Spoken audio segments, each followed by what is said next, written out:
अस्सलाम वालेकुम वरहमतुल्लाहि वबरकातुहू। डियर स्टूडेंट, हम वीडियो नंबर 3 पे हैं। इससे पहले दो वीडियो आप देख चुके हैं। हम क्वेश्चन नंबर 11 पे हैं।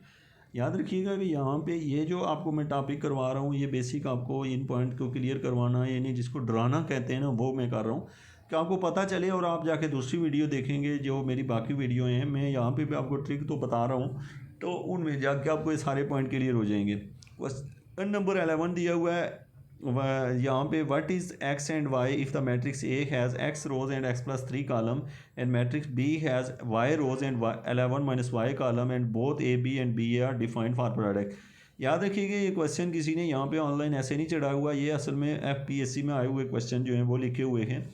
वरना जो ऑनलाइन वेबसाइट होती हैं, ये लोग इतनी मेहनत नहीं करते, ये सिर्फ पैसे कमाने के लिए, बहुत सारे ऐड प्ले करने के लिए ये यहाँ पे दे देते हैं। लेकिन असल जो मेन इशू है कि ये क्वेश्चन पेपर से लिए गए हैं, हमने इनको प्रिपेयर करना है।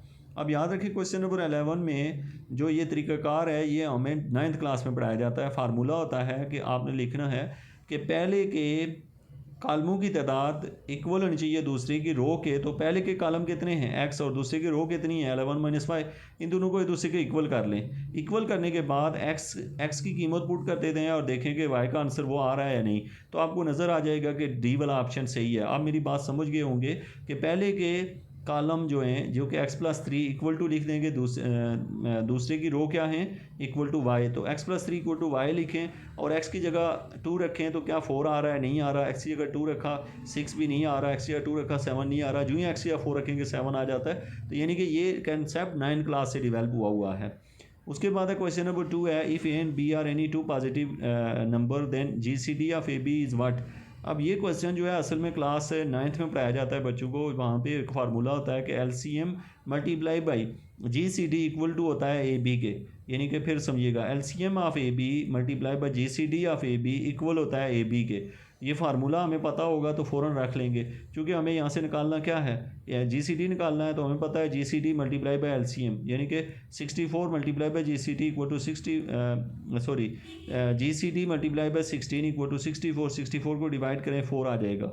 ओप्सो आप मेरा एक बात समझ रहे होंगे, नोट भी कर रहे होंगे। क्वेश्चन नंबर 12 इससे पता चला कि 9th का सिलेबस हमारा अच्छा होना चाहिए।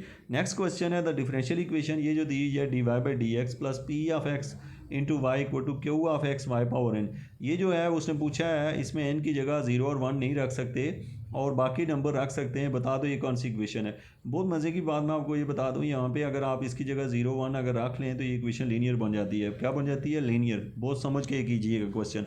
यहाँ पे टोटल क्वेश्चन ही 4 बनते हैं। डिफरेंशियल इक्वेशन में मैंने एक एक चीज़ डिस्कस की हुई है, आप उसको ज़रूर जाके देखें। और मैं डिफरेंशियल इक्वेशन के ऊपर मज़ीद वीडियो बनाऊंगा जिसके अंदर आपको ये चीज़ें क्लियर करूँगा। याद रखिए ये बर्नौली इक्वेशन है। बर्नौली इक्वेशन की ये शेप होती है और हमेशा इसको जहन में बैठा लें। असल में ये चारों इक्वेशनें आपको आनी चाहिए, Bernoulli equation, Riccati equation, linear equation और क्लारेट इक्वेशन। यही इक्वेशन लीनियर बन जाती है अगर n की जगह 0 1 रख दें तो लीनियर बन जाती है, और अगर वो 0 1 ना हो तो ये बर्नौली बन जाती है। अब हम नेक्स्ट क्वेश्चन पे आते हैं। Question number 13 right option A था। Question number 14 the differential equation, ये जो दी है dy by D T equal to Q1 of T plus Q2 of T plus Q3 of T का वाई स्क्वायर। ये जो है इतनी शक्ली सी जो इक्वेशन दी गई है, ये इक्वेशन है हमारे पास रिकार्टी इक्वेशन है। रिकार्टी, वैसे इसमें टी भी लिखा हुआ है बीच में, लेकिन हमेशा टी नहीं होता।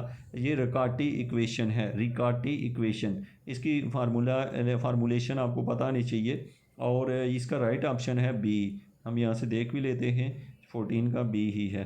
ठीक है, ये आपको याद हो कि रिकार्टी इक्वेशन की शेप ये है। और इसके बाद जो है क्वेश्चन नंबर 15 है कि a system of M homogeneous equation. अब समझिएगा बात, एम होमोजीनियस इक्वेशन का मतलब है कि आपको सपोज 10 ऐसी इक्वेशनें दी हुई हैं जिनकी एक साइड जो है वो सिफर है, दूसरी जो होती है ना एक साइड, यानी कि लेफ्ट हैंड साइड या राइट हैंड साइड, यानी X plus B Y equal to 0, इस तरह की इक्वेशनें दी हुई हैं। कितनी दी हुई हैं? सपोज 10 दी हुई हैं।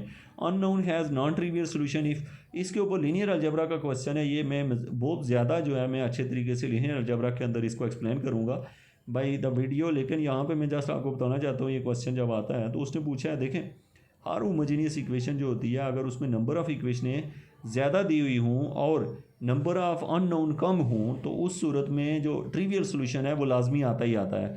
लेकिन अगर कभी ऐसा हो कि इक्वेशनें कम दी हुई हों और अननोन ज़्यादा हों, तो उसका नॉन ट्रिवियल सोल्यूशन निकलता है।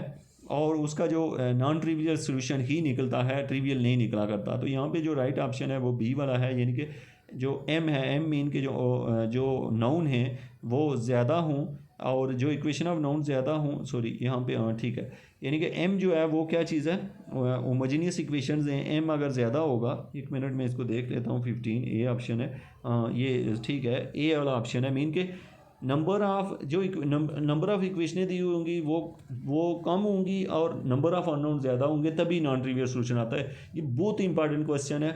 इसके ऊपर जो है मैं मज़ीद आपको अगर बताऊँ कि इसके बहुत सारे क्वेश्चन बनते हैं इसी क्वेश्चन में से। होप्स हो के मैं फिर बता दूं, ये वीडियो सीरीज़ मैं इसलिए बना रहा हूँ ताकि आपको थोड़ा सा आइडिया हो कि क्वेश्चन इस तरह के पूछे जाते हैं। टाइम हमारे पास कम होता है, क्वेश्चन नहायत ही आसान होता है।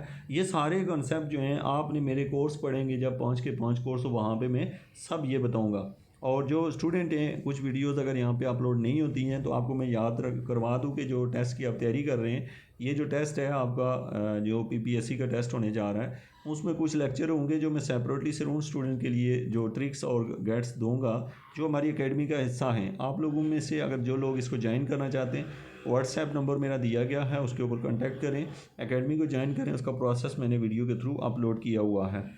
और ये जो है जो स्टूडेंट हैं जिन लोगों ने एडमिशन लिया हुआ है एकेडमी में, प्लीज़ वो इसको नोट लाजमी कीजिएगा एक एक क्वेश्चन को। और आपको जो जो प्रॉब्लम आ रही है, जो किसी भी क्वेश्चन की ट्रिक के अंदर प्रॉब्लम आ रही है, क्वेश्चन लिखें और पूछें कि सर इसकी ट्रिक हमें वीडियो के साथ बना के भेजें। मैं इंडिविजुअली सबको शेयर कर दूँगा जो जो मुझसे ये सवाल पूछते हैं। Thank you very much.